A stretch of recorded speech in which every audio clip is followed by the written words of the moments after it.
Calm is power. Train your mind to respond, not react. Introduction. Imagine standing in the middle of a storm, chaos raging all around you. The wind howls, rain lashes against your skin, and yet there you stand, calm, unshaken, completely in control. This is the power of mastering your mind. This is the power of responding, not reacting. Most people live their lives as slaves to their emotions. Anger, fear, frustration, and anxiety controlling their every move. They snap at their loved ones, panic under pressure, and make impulsive decisions they later regret. But what if you could break free? What if you could train your mind to remain steady in any situation? This audiobook is not just about emotional control. It's about power. The kind of power that gives you an edge in business, relationships, and life itself. Throughout this journey, you will learn the psychology, science, and techniques behind mastering calmness. You'll discover real-life stories, powerful strategies, and daily practices to transform yourself into someone who commands respect, handles stress with ease, and never lets emotions dictate their actions. Your transformation starts now. Are you ready to train your mind and take control of your life? Let's begin. Chapter 1. The War Inside Your Mind. Your mind is a battlefield. Every day, a silent war takes place inside you, between the logical, rational part of your brain and the emotional, reactive side. The problem is most people don't even realize this war is happening. They live their lives being pulled in different directions by emotions they can't control, reacting to situations without thinking, and later regretting their words and actions. But here's the truth. Every impulsive reaction is a sign that emotions, not logic, are in control. And if emotions control you, then the outside world controls you. Think about the last time you snapped at someone in frustration. Maybe it was during a heated argument, or perhaps someone cut you off in traffic, and you felt that surge of anger take over. In that moment, you didn't choose your response. Your emotions did. This is what most people don't realize. Reactions happen when the mind is on autopilot, when emotions override rational thinking, and when we are slaves to the past experiences that shaped our responses. The more you let emotions dictate your actions, the more predictable and weak you become in the eyes of others. Now imagine a different scenario. Picture someone insulting you, expecting you to explode with anger, but instead you remain calm. You look at them with steady eyes, take a deep breath, and respond with clarity and control. That moment of restraint, that ability to pause before reacting, is a display of ultimate power. Why? Because when you are in control of yourself, you automatically gain control over any situation. The calmest person in the room is always the most powerful. They dictate the energy, while others, driven by emotion, lose their grip. But why do we react so impulsively? The answer lies deep within the brain. Our minds have been wired for survival since ancient times. Back when humans lived in the wild, reacting instantly to danger meant the difference between life and death.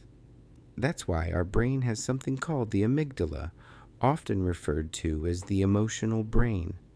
It processes threats and triggers immediate reactions before the logical brain, the prefrontal cortex, can step in. This was useful when we had to escape predators. But in today's world, where threats are more emotional than physical, this automatic response system often works against us. The good news? You can rewire your brain. You can train yourself to move from reaction to response, from impulsiveness to control. The first step is awareness. Pay attention to how often you react without thinking. When you feel anger, frustration, or fear rising, recognize it, observe it. Instead of acting on it immediately, pause.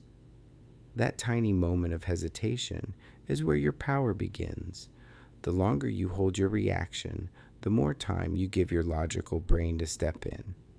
And once you learn to master that moment, you start mastering your life.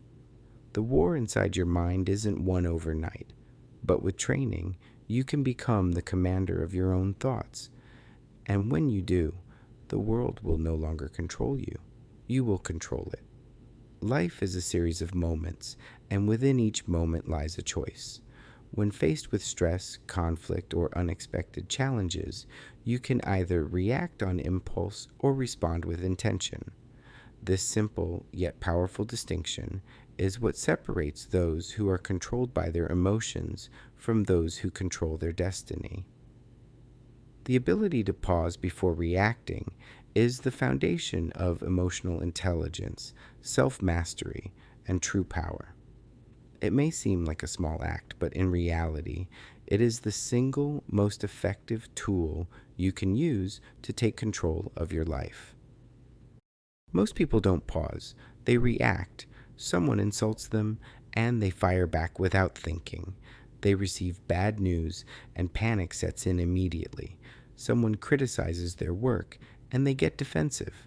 Their emotional responses dictate their behavior, and they remain trapped in a cycle of impulsive reactions. This kind of behavior doesn't just lead to regret, it makes you weak.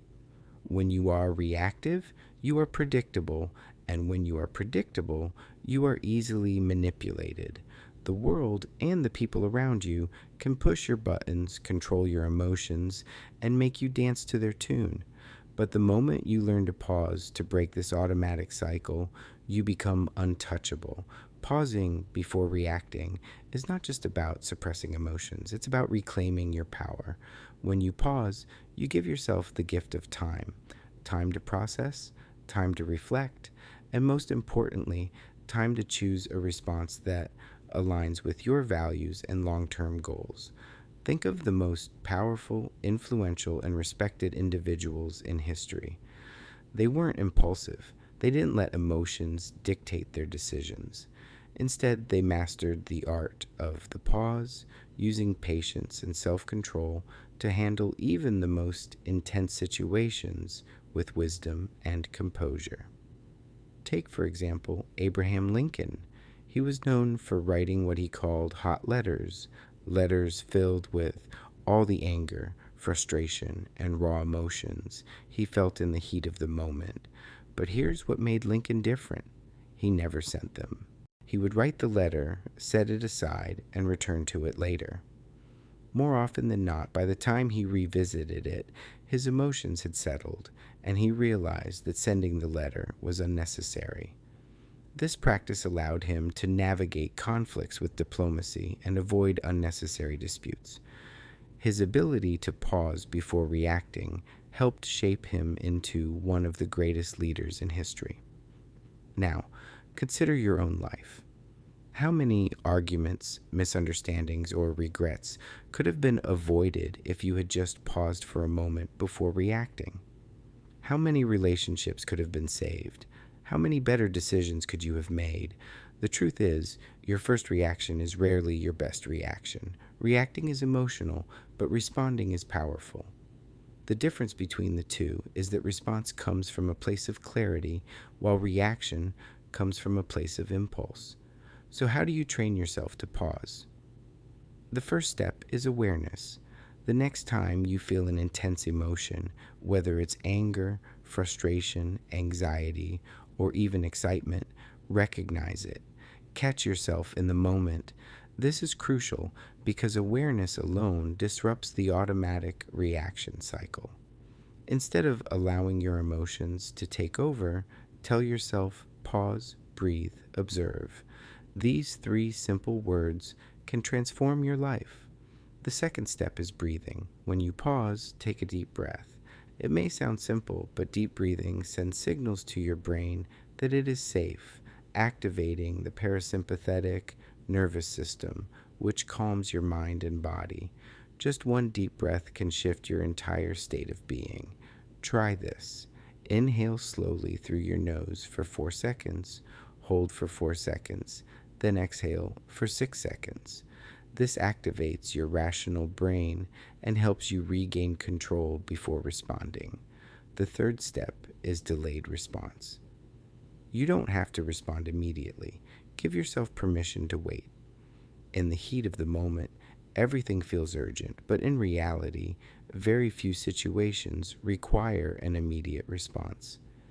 If someone sends you an angry message, wait before replying. If someone criticizes you, pause before defending yourself. If you receive unexpected bad news, resist the urge to panic. Instead, step back, let the emotions settle, and then choose your next move with clarity and purpose. Another powerful technique is the 10-second rule. Before reacting, count to 10 in your mind. This brief pause creates distance between stimulus and response, giving your rational mind the opportunity to step in. Studies in neuroscience show that emotions only last about 90 seconds unless we fuel them. This means that if you simply pause and allow the emotion to pass, you will regain full control over your response. Now imagine applying this practice to your everyday life.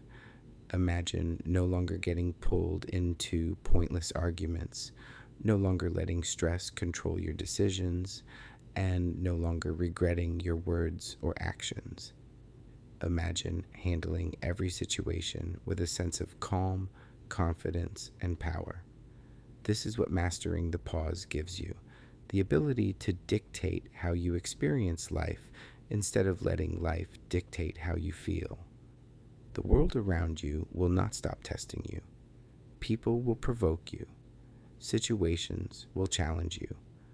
Unexpected difficulties will arise. But when you develop the habit of pausing before reacting, you become untouchable. Nothing can shake you, nothing can break you, and no one can control you. You reclaim your mind, your emotions, and ultimately your life. The ability to pause before reacting is not just a technique, it is a way of life. It is a philosophy that separates those who live in chaos from those who thrive in control. If you commit to this practice, you will transform into a person who no longer bends under pressure, who no longer reacts impulsively, and who radiates a presence of calm, strength, and unshakable confidence. Your journey to power begins in the space between stimulus and response. That space is where you decide the outcome.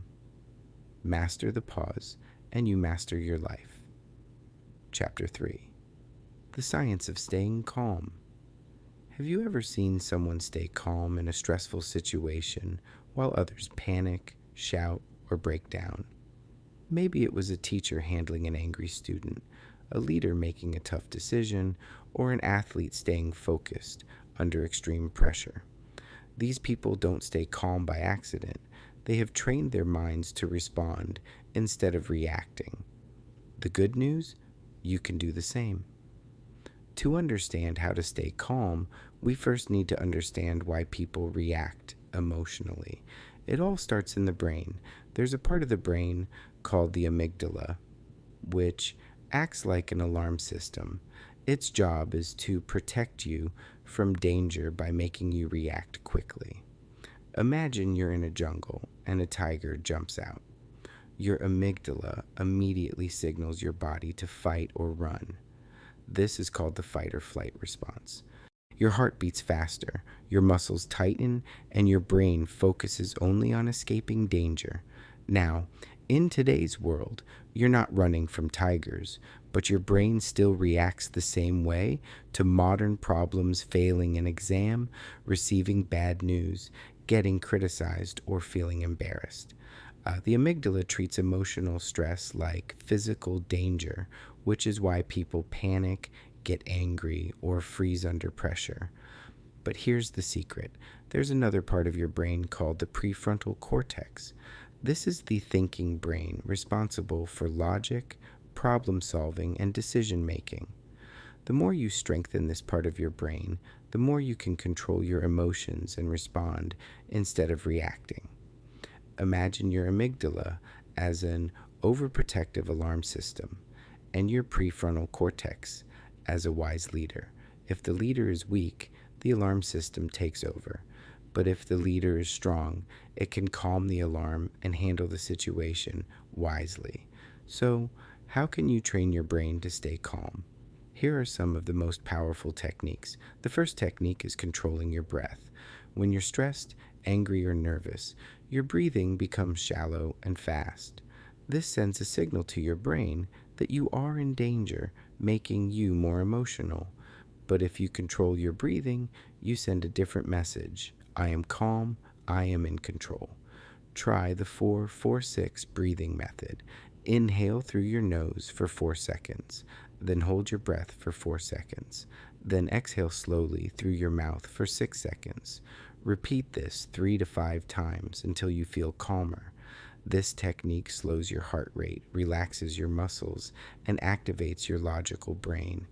That's why top athletes, Navy SEALs, and world leaders use breathing exercises to stay calm under pressure. The second technique is delayed response. Not every situation needs an immediate reaction. Most of the time, when you react too quickly, you say or do something you regret later. Learning to delay your response gives you time to think and choose the best course of action. Ways to practice this. If someone sends you an angry message, wait at least 10 minutes before replying. If someone insults you, don't respond immediately. Walk away or take a deep breath before saying anything. If something makes you anxious, remind yourself, I don't need to react now. I can think about it first. This technique helps you avoid unnecessary conflicts, stress, and regret. The third technique is change your perspective. Your emotions are often controlled by how you see the situation. If you think, this is terrible, I can't handle this, your brain believes it's true, and you feel more stressed. But if you reframe the situation, you can stay calm. The third step is to reframe the triggered thought. Triggers happen because your brain associates a present situation with a past one, even when they are completely different. The problem is, your brain often gets it wrong. You feel the same intense emotions, even when the situation doesn't deserve such a big reaction. To break this cycle, you need to reframe the way you think about your triggers. This means consciously questioning whether your emotional reaction is based on the present or a past memory. Instead of assuming the worst, challenge the thought. Ask yourself, is this situation really the same as the past? Am I reacting based on facts or emotions? And what is the best way to see this situation differently? The fourth step is to pause and choose your response. When triggered, your brain wants to react immediately. But reacting is emotional, responding is powerful. Before reacting, stop yourself. Count to 5 in your head. Take a slow, deep breath to calm your nervous system. Label the emotion by saying to yourself, I feel angry or I feel defensive. When you name your emotion, it loses power over you. Then ask yourself, what is the smartest way to handle this? Instead of letting emotions take control, give yourself the power to respond in a way that benefits you in the long run. The fifth step is to create a mental shield. People will test you. The world will test you. You will be criticized, insulted, and provoked. The secret to handling these situations is to develop a mental shield, a mindset that protects you from emotional triggers. Detach emotionally by reminding yourself, this is about them, not me. Stay in control because the calmer you are, the more power you have. Losing your temper means losing control. See the bigger picture by asking, will this matter in 5 days, 5 weeks, 5 years? Most of the time, the answer is no. Don't give people power over you. If someone insults you and you react, they win. If you remain calm, you win. The best way to test your mental shield is to practice not reacting. The next time someone tries to trigger you, observe your emotions, but don't act on them. you will start noticing that you feel more in control, and over time, emotional triggers will lose their power over you. You will start noticing that you feel more in control, and over time, emotional triggers will lose their power over you. The sixth step is to build emotional resilience. Breaking free from triggers isn't just about avoiding negative reactions, it's about building emotional strength. This means training your mind to handle stress, criticism, and difficult situations without falling apart. Expose yourself to small stresses on purpose. Speak up in a way that doesn't make you nervous. Have a difficult conversation instead of avoiding it. The more you face challenges, the less they will trigger you. Adopt a growth mindset by changing how you think.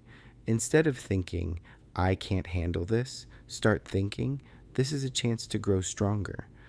Take care of your mind and body because exercise, proper nutrition, and sleep contribute to emotional balance. Your emotions should serve you, not control you.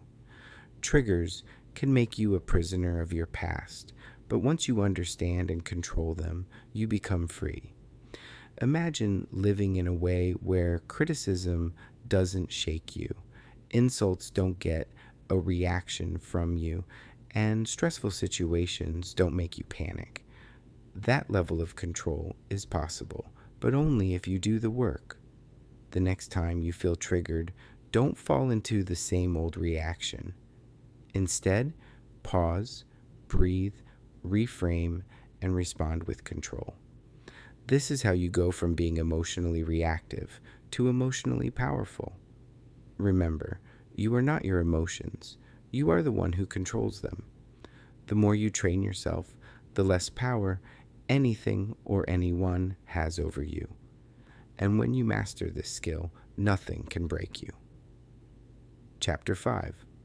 Fear is a liar. Fear is one of the biggest obstacles to staying calm and in control. It makes people react instead of respond, trapping them in a cycle of anxiety, hesitation, and emotional overreaction. Fear is a master manipulator. It whispers lies in your ear, convincing you that you are not good enough, that you will fail, that you should play it safe and never take risks. The biggest mistake people make is believing those lies. They let fear dictate their actions, causing them to hesitate, second-guess themselves, and avoid situations that could lead to growth. But here's the truth. Fear is not reality. It is a story that your mind creates based on past experiences, worst-case scenarios, and negative assumptions. The first step is to understand how fear works. The human brain is wired for survival. Long ago, when humans lived in the wild, fear kept them alive. If they heard a noise in the bushes, fear told them to run. If they saw an unfamiliar situation, fear made them cautious. This instinct was necessary for survival. But in today's world, the dangers we face are no longer physical. They are emotional and psychological. People fear public speaking, failure, rejection, or making mistakes. The problem is that the brain still reacts as if these situations are life-threatening. The body goes into fight or flight mode, heart pounding, muscles tensing, mind racing. But the truth is, there is no real danger. Most fears are illusions. The second step is to recognize that fear makes you react impulsively instead of responding wisely. When fear takes over, people either run from the situation, attack it with aggression, or freeze, unable to act at all. Fear hijacks the logical part of the brain, shutting down clear thinking. This is why people make bad decisions when they are scared. They lash out, withdraw, or hesitate until the opportunity passes them by. The key to overcoming fear is learning to pause, breathe, and take back control of your mind before fear dictates your actions. The third step is to reframe fear as a challenge instead of a threat. Instead of seeing fear as a warning to stop, see it as a sign that you are stepping into something bigger than yourself. Every successful person in history has faced fear. The difference is they did not let it stop them. They felt the fear and moved forward anyway. Fear is not a stop sign. It is a signal that you are about to grow. The next time fear creeps in, instead of saying, "This is too much, I can't handle this," tell yourself, "This is uncomfortable, but it means I'm becoming stronger." The fourth step is to break fear's control with action. Fear feeds on hesitation. The longer you wait, the stronger fear becomes. Imagine standing at the edge of a diving board. The more you hesitate, the scarier the jump feels. But the moment you leap, the fear disappears. Action kills fear. If you are afraid of public speaking, start by speaking to one person, then a small group, then a larger audience. If you fear failure, take small risks and build confidence. The more you face fear, the weaker it becomes. The fifth step is to use the 3-second rule. Fear thrives in hesitation. The longer you wait, the more excuses your brain will create. To break this cycle, count down 3, 2, 1, and act before fear has time to stop you. This simple rule is used by highly successful people to override fear-based thinking and take immediate action, whether it is making a phone call, starting a difficult conversation, or taking a bold step forward. The 3-second rule forces you to move before fear can talk you out of it. The sixth step is to train yourself with small doses of fear. One of the best ways to reduce fear is to expose yourself to it in controlled amounts. If social situations make you nervous, start by making small talk with strangers. If rejection terrifies you, put yourself in situations where you might get a no. Every time you face fear in small ways, your brain learns that it is not as dangerous as it seems. Over time, things that once seemed terrifying become normal. The seventh step is to separate fear from reality. The problem with fear is that it exaggerates situations. It makes small problems seem massive, turning unlikely failures into certain disasters. But most of the things you fear will never happen. Ask yourself, what is the worst that can actually happen? Most of the time, the worst case scenario is not as bad as your mind makes it seem. And even if it does happen, you will survive it, learn from it, and move forward. Instead of letting fear control your imagination, focus on logical thinking. The eighth step is to adopt the mindset of a warrior. Imagine a Navy SEAL in the middle of a high-pressure mission. If they let fear take over, they fail. But instead of letting fear control them, they train their minds to stay calm, adapt, and respond instead of react. Warriors do not eliminate fear. They use it as motivation. The next time you feel fear creeping in, ask yourself, how would a warrior handle this? Instead of shrinking back, stand tall, breathe deeply, and push forward. Before taking a risk, instead of saying, "This is scary," say, "This is an adventure." Your words shape your emotions. By reframing fear as excitement, you transform anxiety into confidence. The 10th step is to remember that courage is not the absence of fear. It is acting despite fear. Every great leader, athlete, or successful person feels fear. The difference is they do not let it stop them. The presence of fear does not mean you are weak. It means you're human. What matters is what you do despite the fear. The bravest people are not those who feel no fear. They are the ones who move forward anyway. The final step is to rewrite your relationship with fear. Instead of seeing it as something negative, see it as a teacher.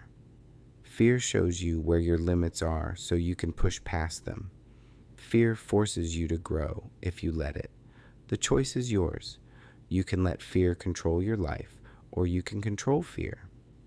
Imagine a version of yourself who no longer hesitates, no longer overthinks, and no longer lets fear dictate decisions. That version of you is completely possible. It starts with the choice to stop believing fear's lies. Fear is a liar. It tells you that you cannot when you can. It tells you that you will fail when you have the power to succeed. It tells you to stay small when you are meant for more. The moment you stop listening to fear, your life begins to change. Every time fear whispers, answer back with action. Show fear that it no longer controls you. Step forward, take the risk, and choose courage over comfort. Because in the end, fear is only as powerful as you allow it to be. Chapter 6: The Power of Controlled Breathing. Most people think staying calm is about willpower, but the real secret lies in something much simpler: your breath. The way you breathe affects your emotions, your mental clarity, and even your ability to handle stress. When you're anxious, angry, or frustrated, your breathing becomes shallow and rapid. This signals your brain that you are in danger, making your heart race and your muscles tense up. But when you control your breath, you send a different message to your brain: I'm safe, I'm in control. That one shift can instantly change how you feel and how you respond to situations. The first step is to understand why breathing is so powerful. Your body has an automatic response system called the autonomic nervous system, which controls involuntary actions like your heartbeat and digestion. This system has two main parts: the sympathetic nervous system, which is responsible for the fight or flight response, and the parasympathetic nervous system, which helps you relax and recover.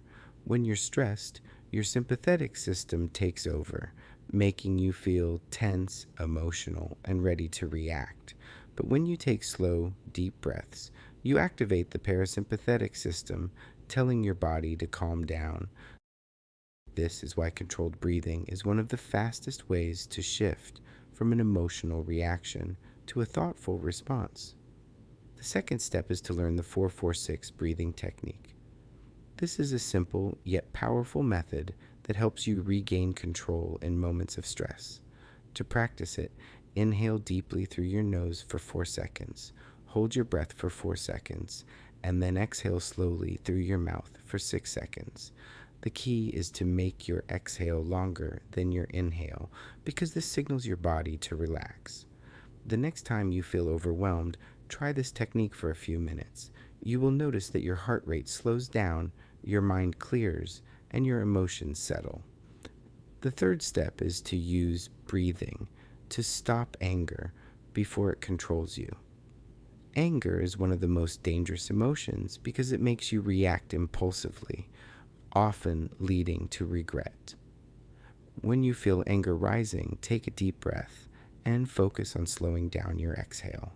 This small action gives your brain time to switch from reacting to thinking.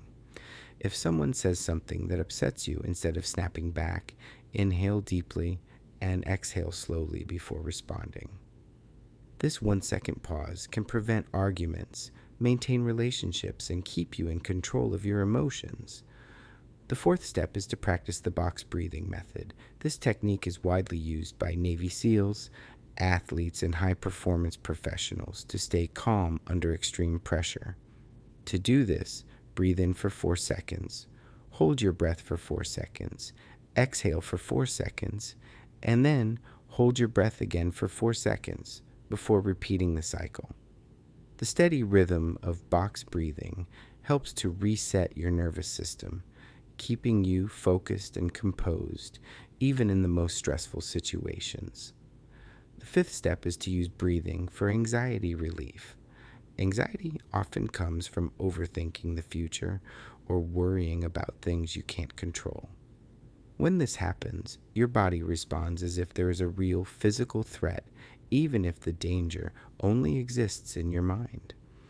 If you feel anxious, shift your focus to your breath. Instead of getting lost in your thoughts, breathe in deeply, hold for a moment, and then breathe out slowly, focusing on the sensation of air leaving your body. Doing this for just a few minutes can break the cycle of anxiety and bring you back to the present moment. The sixth step is to develop a daily breathing habit. Controlled breathing is most effective when it becomes a regular practice, not just something you use in moments of stress. Spend a few minutes every morning practicing deep breathing exercises. You can do this while lying in bed, sitting quietly, or even during a walk. By training your body to breathe properly every day, you will naturally become calmer and more in control in stressful situations. The seventh step is to combine breathing with visualization. When you breathe deeply, picture yourself exhaling stress and inhaling calmness. Imagine your body becoming lighter with each breath, as if you are letting go of all tension and negativity. This technique is especially useful before a big event, like an exam, interview, or public speaking engagement. By pairing deep breathing with a mental image, you reinforce a sense of confidence and control. The eighth step is to use breathing as a tool for better decision making. Many bad decisions are made in a state of emotional distress. When your emotions are running high, your brain is focused on immediate reactions rather than long-term thinking. If you ever feel pressure to make a quick decision, take a few slow breaths first. This simple action can shift your thinking from impulsive to rational, helping you make better choices in both personal and professional situations. The ninth step is to use breathing to improve your sleep. Many people struggle with falling asleep because their minds are racing with thoughts from the day. Deep breathing can help you transition from a state of alertness to relaxation. Try the 4-7-8 breathing technique before bed. Inhale for 4 seconds, hold for 7 seconds, and exhale for 8 seconds. This pattern slows down your heart rate and calms your nervous system, making it easier to fall asleep and stay asleep. The 10th step is to use breathing to improve your physical performance. Whether you're working out, playing sports, or simply trying to maintain energy throughout the day, controlled breathing can help you perform better. When you take deep, steady breaths, you increase the oxygen supply to your muscles and brain, improving endurance and focus. Many athletes use rhythmic breathing techniques to stay in control during competition, and you can apply the same strategies in your daily life to stay strong and alert. The 11th step is to recognize that breathing is the anchor to the present moment. When you are lost in stress, fear, or frustration, your breath is always available as a tool to bring you back to the now. No matter where you are or what is happening, you can always pause, take a deep breath, and reset your mind. The more you practice using your breath as a tool, the more natural it will become to remain calm and composed in any situation.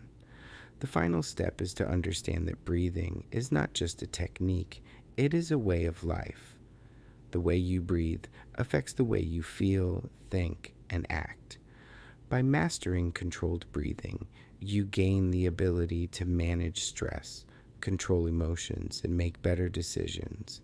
Imagine a life where frustration doesn't take over, where stress doesn't consume you, and where anxiety doesn't hold you back. That level of peace and control is within your reach, and it starts with something as simple as a single breath. The power of controlled breathing is one of the most underrated tools for emotional and mental mastery. It requires no equipment, no cost, and no special environment. It is always available to you, waiting to be used. The next time you feel overwhelmed, remember that you already have the solution within you. Take a deep breath, slow down, and reclaim your power. The ability to stay calm in any situation is not about suppressing emotions. It's about guiding them with intention, and with every breath, you are training yourself to respond, not react. Chapter 7. Silence is your superpower. Silence is one of the most powerful tools you can master. In a world where people rush to speak, where arguments are won by volume rather than wisdom, and where impulsive words cause unnecessary damage. The ability to stay silent is a rare and valuable skill. Silence commands respect, builds presence, and allows you to observe and understand situations before responding. It gives you power over your emotions, over conversations, and over how others perceive you. Those who know when to stay silent and when to speak are the ones who truly control any situation.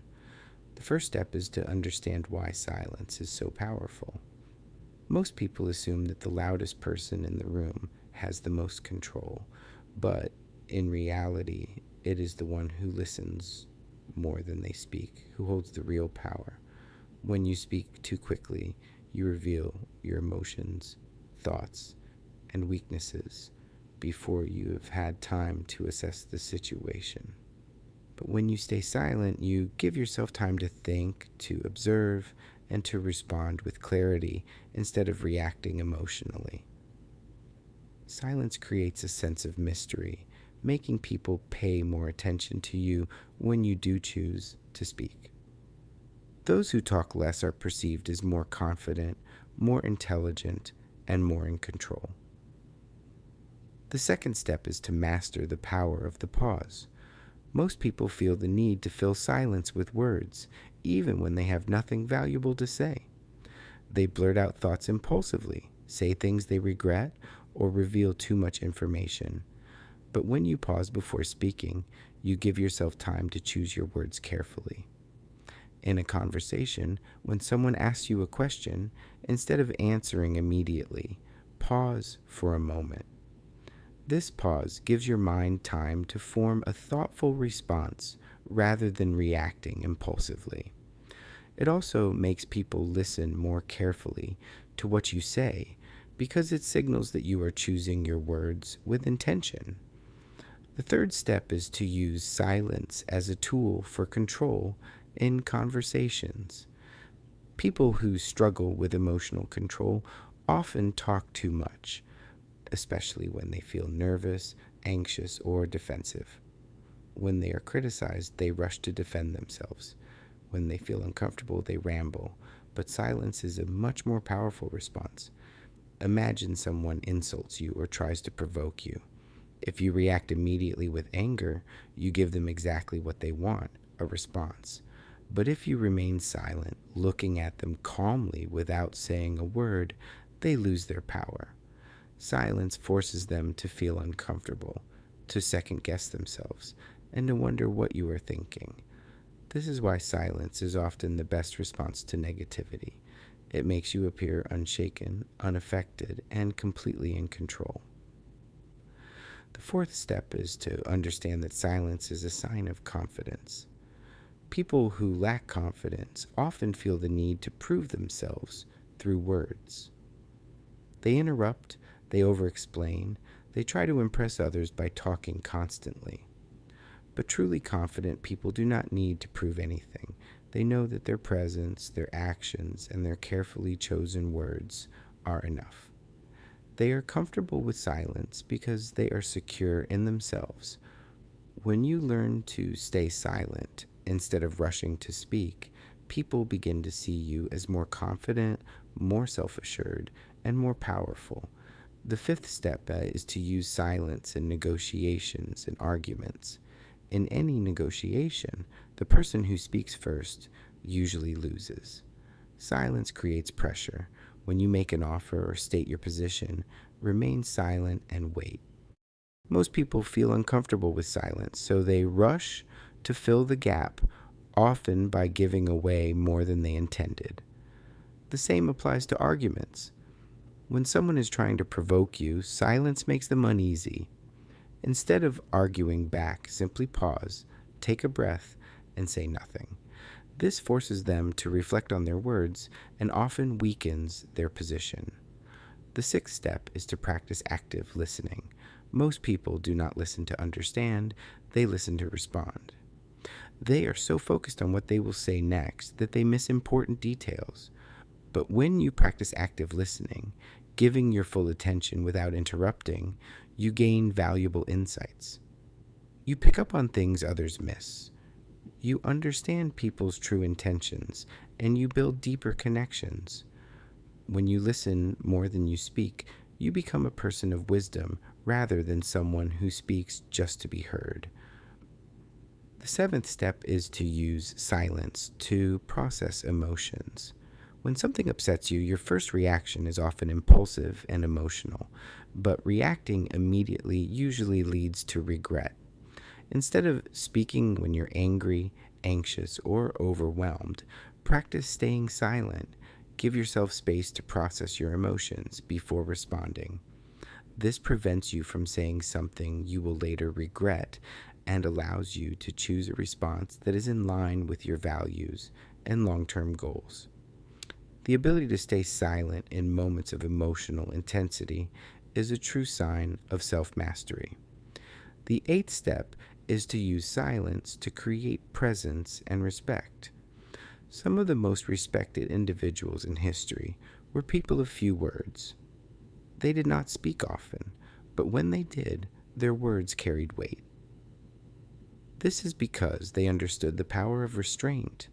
They knew that speaking less made people value their words more. If you want to be respected, do not waste words. Speak only when necessary, and when you do, make sure your words have meaning. The ninth step is to use silence to handle difficult people. There will always be people who try to provoke, criticize, or manipulate you.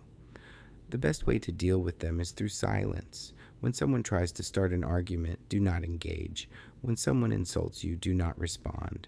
When someone is trying to get a reaction from you, remain calm and say nothing. This robs them of their power and keeps you in control. The 10th step is to embrace silence in daily life. Silence is not just a tool for handling conversations, it is also a tool for inner peace. In today's world, people are constantly bombarded with noise, social media, news, opinions, distractions. This noise makes it difficult to think clearly, to focus, and to find calmness. Taking time for silence every day allows you to reset your mind. Whether it is through meditation, a quiet walk, or simply sitting without distractions, silence helps you connect with yourself. It gives you clarity, reduces stress, and strengthens your ability to remain calm in any situation. The final step is to understand that silence is not about weakness, it is about strength. Many people mistake silence for passivity, but in reality, it is one of the greatest signs of self-control. Those who cannot stay silent are controlled by their emotions. They react impulsively, they overshare, they let others push their buttons. But those who master silence are in command of themselves. They choose their words carefully. They do not let others control their emotions, and they move through life with calmness and confidence. Imagine yourself in a difficult situation. Someone is provoking you, waiting for you to react. Instead of giving them what they want, you remain silent. You breathe deeply, observe the situation, and choose your response with clarity and strength. This is the power of silence. It protects your energy, enhances your presence, and gives you control over any interaction. Mastering silence is not about speaking less. It is about speaking with purpose.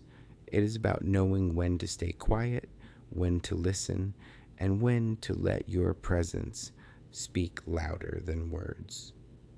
When you develop the ability to use silence strategically, you become untouchable. You gain respect, you stay in control, and most importantly, you cultivate a deep sense of inner peace. The world is filled with noise, but those who know the value of silence are the ones who hold true power. Chapter 8. How to Win. Arguments without arguing. In every interaction, whether personal or professional, disagreements are inevitable. People have different opinions, beliefs, and ways of thinking, and at some point, you will find yourself in a situation where someone challenges your views, criticizes your actions, or provokes a response. Most people assume that winning an argument means proving the other person wrong, speaking louder, or overpowering them with facts. But in reality, the people who truly win arguments are not the ones who argue the most. They are the ones who stay calm, control the conversation, and get what they want without unnecessary conflict. The secret to winning arguments is not in arguing, it is in responding with intelligence, strategy, and emotional control. The first step is to understand that arguing often makes things worse.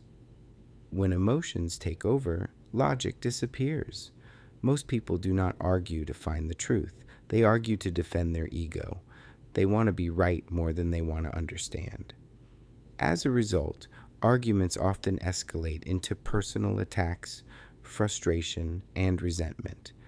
Instead of resolving a disagreement, people leave feeling more divided than before. The person who stays calm, listens carefully, and responds strategically always has the upper hand. Winning an argument does not mean making the other person admit defeat.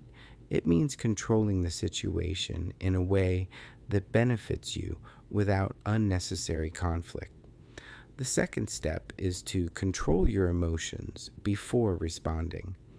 When someone challenges you, your natural instinct might be to defend yourself immediately, raise your voice, or react aggressively.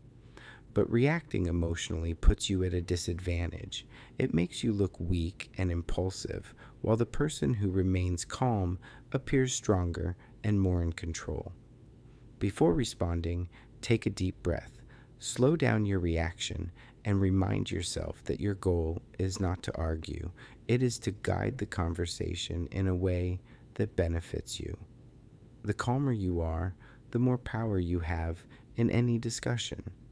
The third step is to listen more than you speak. Most people in an argument are so focused on what they are going to say next that they do not actually listen to the other person. But when you truly listen, you gain valuable information.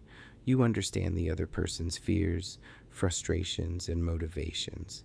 This allows you to shape your response in a way that addresses their concerns while still achieving your goal. People feel respected when they are listened to, and when they feel respected, they are more likely to lower their defenses and consider your point of view. The fourth step is to ask questions instead of making statements. If you tell someone they are wrong, they will become defensive and resist anything you say. But if you ask a question that makes them reflect on their position, they are more likely to change their own mind. Instead of saying, "That's not true," ask, "What makes you think that?" Instead of saying you're wrong, ask, "Have you considered this perspective?" Questions force the other person to think critically rather than automatically defending their stance. It shifts the conversation from a battle of opinions to a discussion where both sides consider new possibilities. The fifth step is to use the power of silence. When someone challenges you, they expect an immediate reaction. If you pause and remain silent for a few seconds before responding, it creates a moment of tension that forces them to reconsider their words. Silence is a tool that makes people uncomfortable and often causes them to rethink their position. It also gives you time to process the situation and choose your words wisely instead of reacting impulsively. The sixth step is to agree where possible before presenting your point. If you immediately start by opposing someone, they will resist everything you say. But if you find something in their argument to agree with, they will be more open to hearing your perspective. Even if you disagree with most of what they say, start with something like, "I see where you're coming from," or "I understand why you feel that way." This lowers their defenses and makes them more willing to listen. Once you have established common ground, you can introduce your perspective in a way that doesn't feel confrontational. The seventh step is to control the tone of your voice. In an argument, People often raise their voices when they feel frustrated or defensive, but the person who speaks calmly and steadily always has the most control.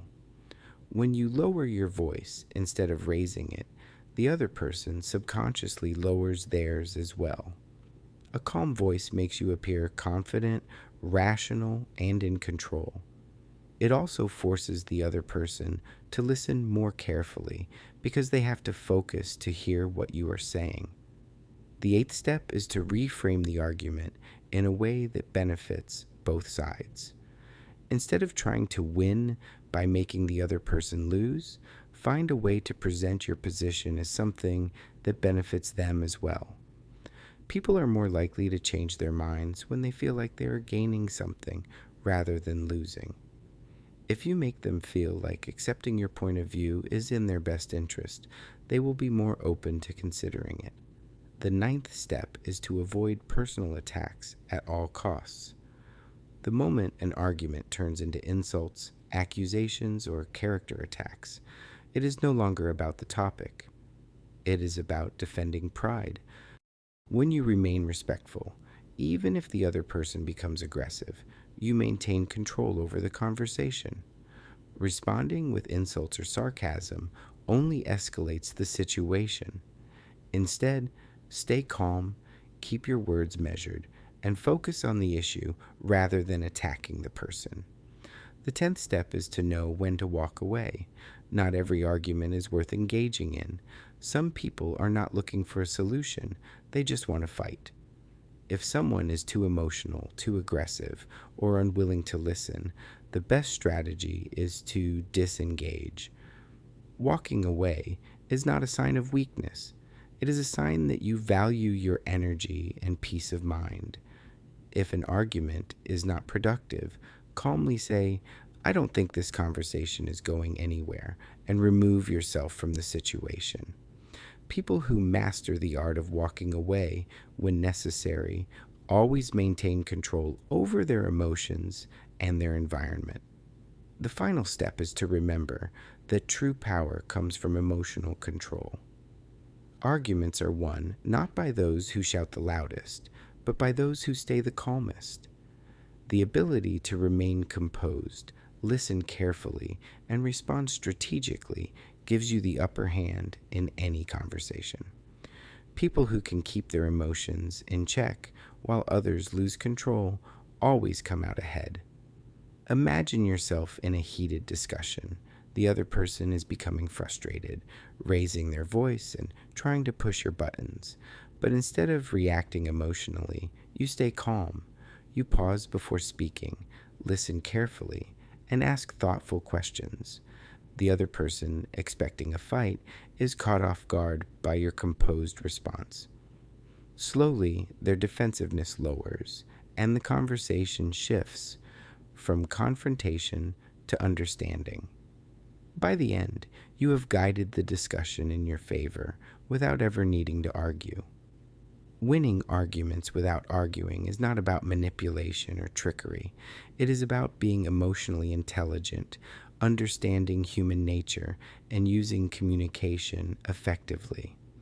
It is about knowing that true power is not in forcing others to submit to your view, but in influencing them in a way that feels natural and respectful. The next time you find yourself in a disagreement, remember that you do not have to fight to win. Stay calm, stay in control, and let your intelligence, strategy, and silence do the work for you. The person who masters the ability to win arguments without conflict is the one who truly holds the power. Pain is an unavoidable part of life. Everyone experiences setbacks, failures, heartbreaks, and disappointments. Most people see pain as something negative, something to avoid, something that weakens them. But the truth is, pain is one of the most powerful tools for growth, if you learn how to use it. Pain can break you, or it can build you. It can leave you feeling helpless, or it can make you stronger than ever before. The difference lies in your mindset. The people who achieve greatness in life are not those who have never suffered. They are the ones who have learned to turn their pain into power. The first step is to stop resisting pain. Many people try to run from their pain, ignore it, or numb it with distractions. They avoid difficult emotions, pretend they are fine, or bury their struggles under work, entertainment, or unhealthy habits. But pain does not disappear just because you avoid it. It waits. And the more you ignore it, the more power it has over you.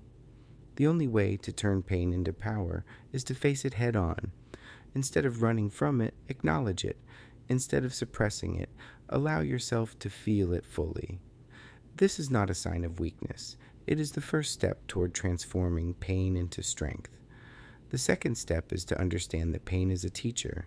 Every painful experience carries a lesson, but only if you are willing to look for it. When something painful happens, ask yourself, what is this trying to teach me? If you failed at something, it might be teaching you resilience. If someone betrayed you, it might be teaching you to trust yourself more. If you lost something valuable, it might be teaching you gratitude. Pain is never meaningless unless you refuse to learn from it. The most successful and resilient people in the world have all faced pain, but they used it to grow instead of letting it break them. The third step is to stop asking, why did this happen to me? And start asking, how can I use this?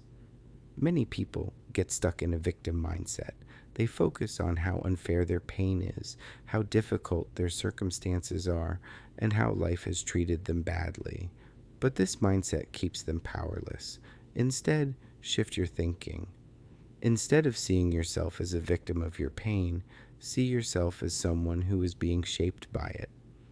Ask yourself, how can this experience make me better?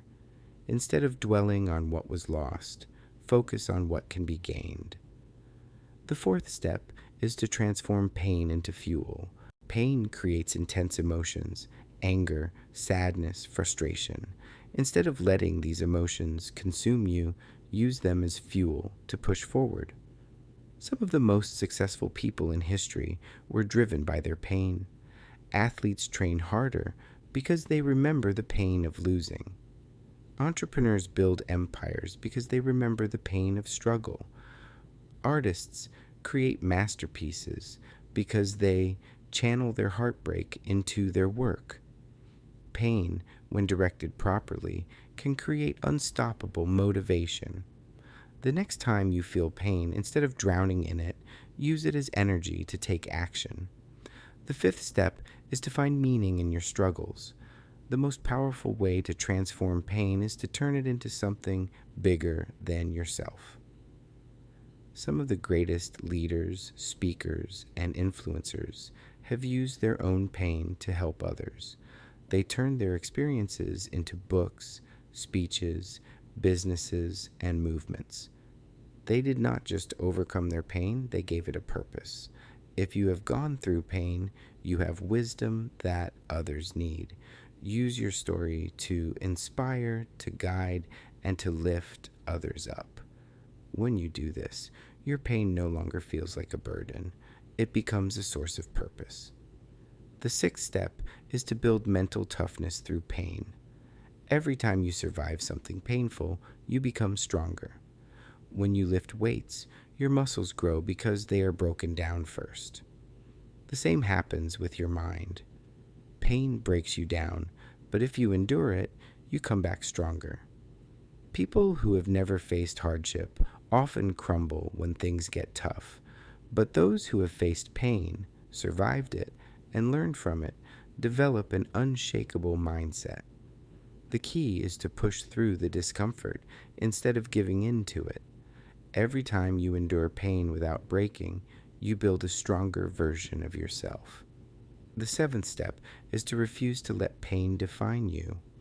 Many people carry their pain like a permanent label. They let their past failures, betrayals, or losses become their identity. But you are not your pain. What happened to you is only a chapter in your story. It is not the whole book. Do not let one painful experience dictate the rest of your life. Instead, use it as a turning point. Decide that this pain will be the reason you grow, not the reason you stay stuck. The eighth step is to practice gratitude in the face of pain. This may seem difficult, but it is one of the most powerful mindset shifts you can make. Instead of focusing on what pain has taken from you, focus on what it has given you. Maybe it made you stronger. Maybe it made you wiser. Maybe it showed you who truly cares about you. No matter how painful an experience is, there is always something to be grateful for. Gratitude shifts your focus from suffering to growth, from loss to opportunity. The ninth step is to realize that pain is temporary. When you are in the middle of it, pain feels endless.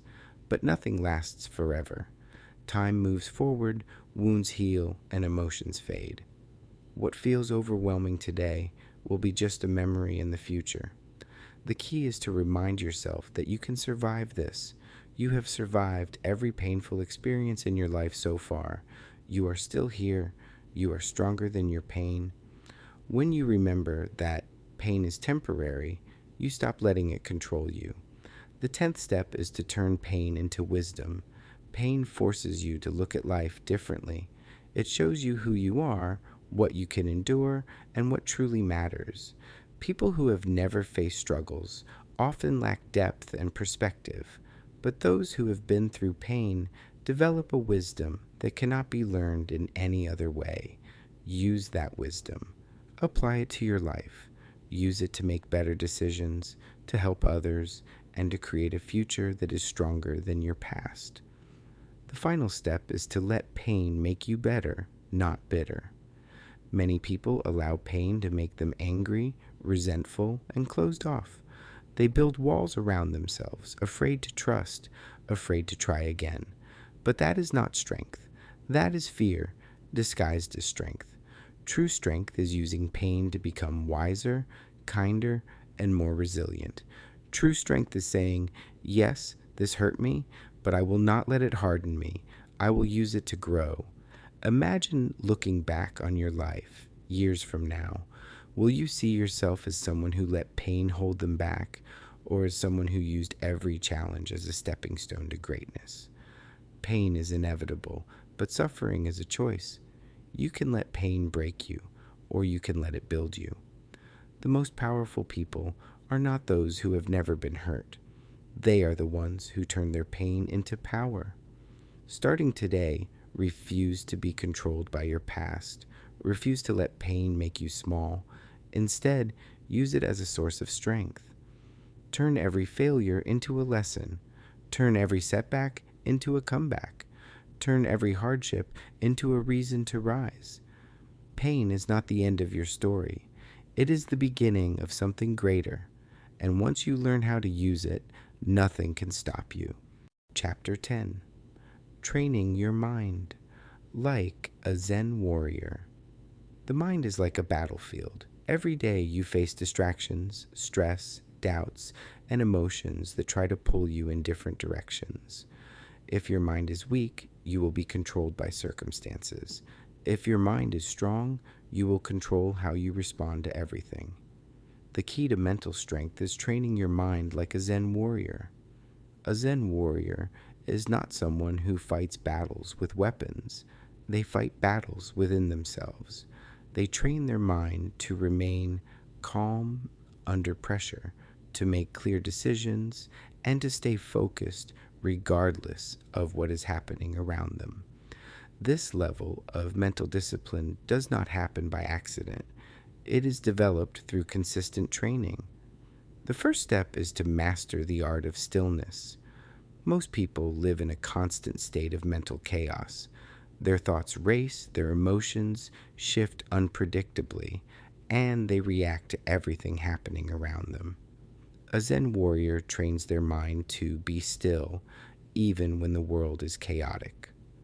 Stillness does not mean inaction. It means developing a state of internal calm that allows you to observe situations clearly without reacting impulsively. One way to train stillness is to sit in silence for a few minutes every day. No phone, no distractions, just you and your thoughts. At first, your mind will resist. It will try to pull you into overthinking.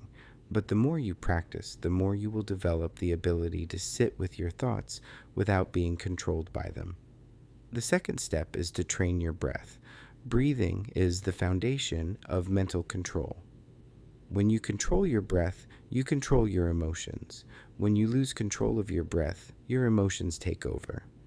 A Zen warrior breathes deeply and steadily in all situations, whether they are in the middle of a storm or standing in silence. Deep, intentional breathing sends a signal to your brain that you are in control. It lowers your heart rate, clears your mind, and brings you back to the present moment. If you feel overwhelmed, take slow, deep breaths in through your nose and exhale slowly through your mouth.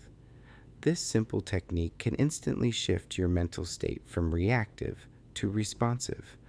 The third step is to detach from emotional reactions. One of the greatest strengths of a Zen warrior is their ability to remain unaffected by external events. Most people react emotionally to everything. If someone insults them, they get angry. If something goes wrong, they panic. But a Zen warrior understands that reacting emotionally gives power to the situation.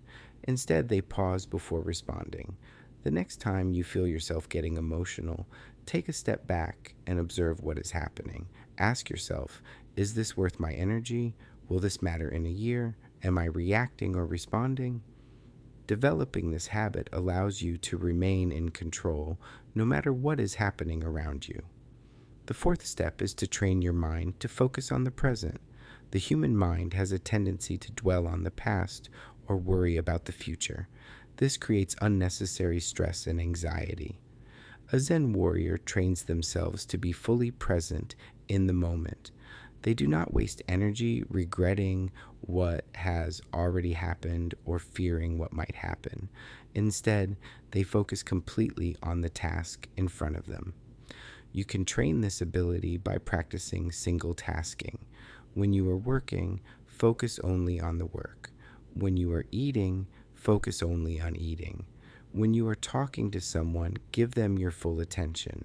The more you train your mind to stay in the present, the more control you will have over your emotions and thoughts. The fifth step is to embrace discomfort. A Zen warrior does not avoid difficulty. They welcome it as a form of training. Discomfort is where growth happens. If you always avoid discomfort, you remain weak. If you train yourself to be comfortable with discomfort, you become unshakable. One way to practice this is by deliberately putting yourself in challenging situations. Take cold showers, do difficult workouts, or push yourself outside of your comfort zone in conversations. The more you expose yourself to controlled discomfort, the stronger your mind will become when facing real challenges. The sixth step is to eliminate unnecessary noise. Most people consume too much information, filling their minds with negativity, distractions, and opinions that do not serve them. A Zen warrior is selective about what they allow into their mind. They do not waste energy on gossip, unnecessary arguments, or mindless distractions. To train your mind like a Zen warrior, reduce the amount of time you spend consuming useless information. Stop engaging in pointless drama. Spend more time in silence. The less noise you sallow in, the more clarity you will have. The seventh step is to develop a morning discipline. How you start your day sets the tone for everything that follows. Meet again with next amazing audiobook. Please subscribe.